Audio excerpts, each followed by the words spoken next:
teams across Major League Baseball are seriously being put on notice, especially teams in the National League, by this player.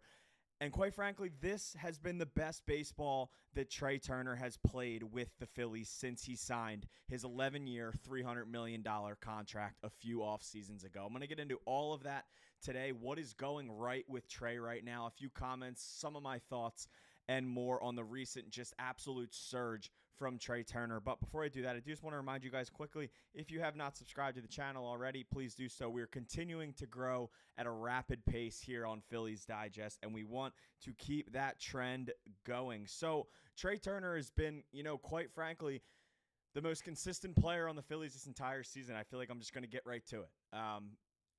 Kyle Schwarber, I would say, is probably, fill up the stat sheet best player, but overall consistent. It's been the season of Trea Turner so far. And not something I think a lot of people thought we'd ever say. Obviously with Bryce Harper here, Kyle Schwarber here, and, some of the issues that Trea Turner has gone through throughout the first, few seasons of his Phillies career. But he has played incredible baseball this year, and it is truly what this Phillies team needed. 9 home runs, 34 RBIs so far, a 363 on-base percentage. I want you guys to keep that number in the back of your mind, that on-base percentage number. 24 walks and 296 at-bats, 90 hits already, 19 stolen bases, 52 strikeouts. He's on pace for over 200 hits this year. He's slugging .459. He has 127 OPS plus.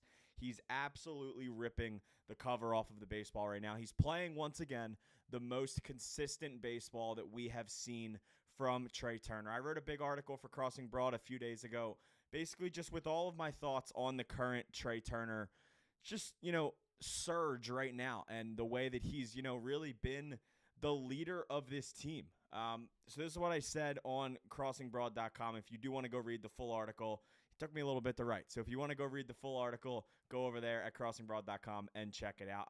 I said he has a 942 OPS over the last 30 days, a 982 OPS over the last 15 days, and a 1048 OPS over the last 7 days. He's hitting .328 in June with a .391 on-base percentage. He has yet to hit under .290 in a month in 2025. The Bryson Stott leadoff experiment obviously didn't work how the Phillies wanted it to. It was serviceable for a month or so, but with Stott struggling, along with mostly the entire Phillies offense during that stretch, it was time to make a full-time change. Trea was leading off early in the year against lefties, but he's now taken over the leadoff spot basically full-time, and it's paid off. He's batting .330 with 6 doubles, 2 triples, and just 18 strikeouts and 112 leadoff at-bats in 2025. Keep in mind, I did write this on Tuesday, so some of these stats could be changed just a tad, but you get the point. What's worked? Well, for one, the Phillies found the old Trea Turner again. But Turner and Rob Thomson's preseason plan is in full force, and it's given the Phillies team consistency at the top of the lineup.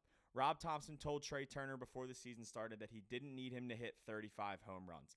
He wanted Trea to have a .380 on-base percentage this season, get on base, cause havoc on the bases, and play good enough defense. He's done that. To put this into perspective, Trea Turner's on-base percentage right now is 3. So after last night's game, it's .363. Okay, so it's still the same from this graphic. .363. 2024 with the Phillies, .338. 2023 with the Phillies, .320. He has raised his on-base percentage over 40 points since his first season with the Phillies. And that's been the biggest thing with Trea. Rob Thomson and Trea sat down before the season, and Thomson basically told Trea that they don't need 40 home runs out of him. They don't need 130 RBIs. They need him to get on base. They need him to get on base. They need him to find the gap, and they need him to do the things that Trea Turner's always done in his career. And I know this is probably going to ruffle some feathers, but the offense isn't the only thing that's been good this year, because whether you like it or not, it's been the defense as well. There's a lot of talk about Trea Turner's defense over the first 3 years of his contract, and rightfully so for the first 2 years. But Turner has improved defensively at a high clip in 2025 compared to the 2 years before. Turner is in the 87th percentile in outs above average with 3, according to Baseball Savant.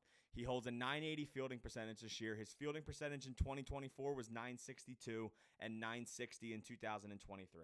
He's playing shortstop the best he's ever played the position. Yes, he still makes mistakes. His tags aren't the best. He doesn't have the best arm strength across the league.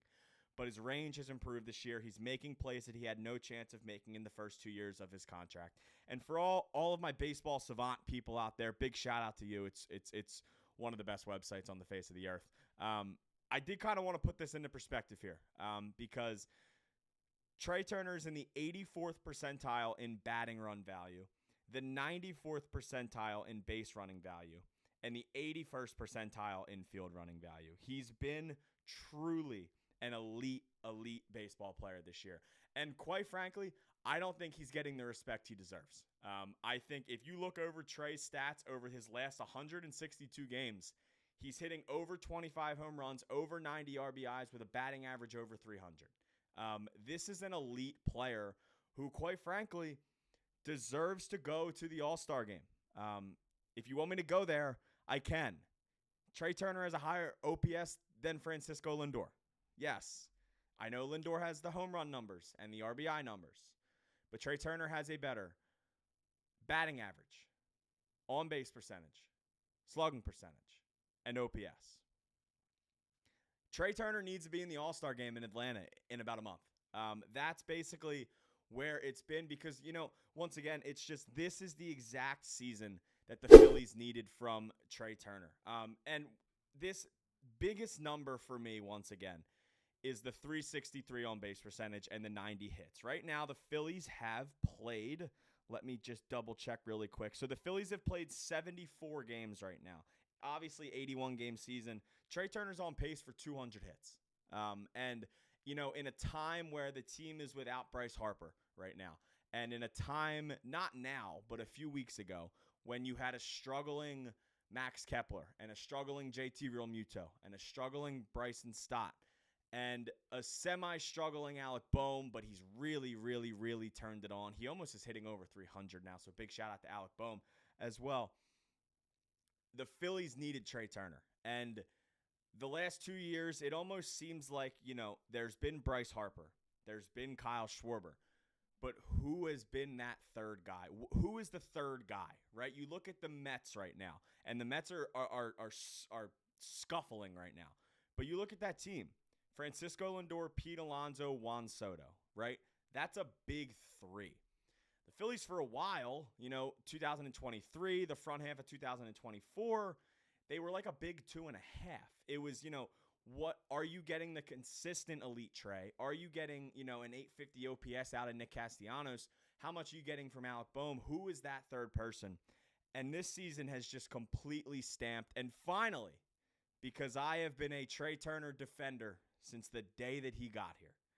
And it makes me extremely happy that I can make this video because Trea Turner is just an elite baseball player again. And quite frankly, there's been times where he has put the team on his back this year. I want to give a big shout out to my other host on Phillies Digest really quick. Sean, if you are watching this video, I understand that you didn't want to make this Trea Turner video. I am more than happy to because Trea Turner deserves it, and this has been an unbelievable season for Trea. I am recording this a few hours before the series finale versus the Marlins. Phillies go for the series win. Christopher Sanchez on the mound versus Edward Cabrera. Mets have been scuffling. Phillies have been winning. Here's where we're at. One game in the standings. If the Phillies win today and the Mets lose today, Phillies and Mets play a 3-game series kicking off on Friday night at Citizens Bank Park, all knotted up at the top of the NL East. It's going to be an awesome weekend down at the bank. I'll be down there Friday, Saturday, and possibly Sunday. Probably all 3 days down there, but hoping once again for Trea Turner to stay hot. What have your thoughts been on Trea?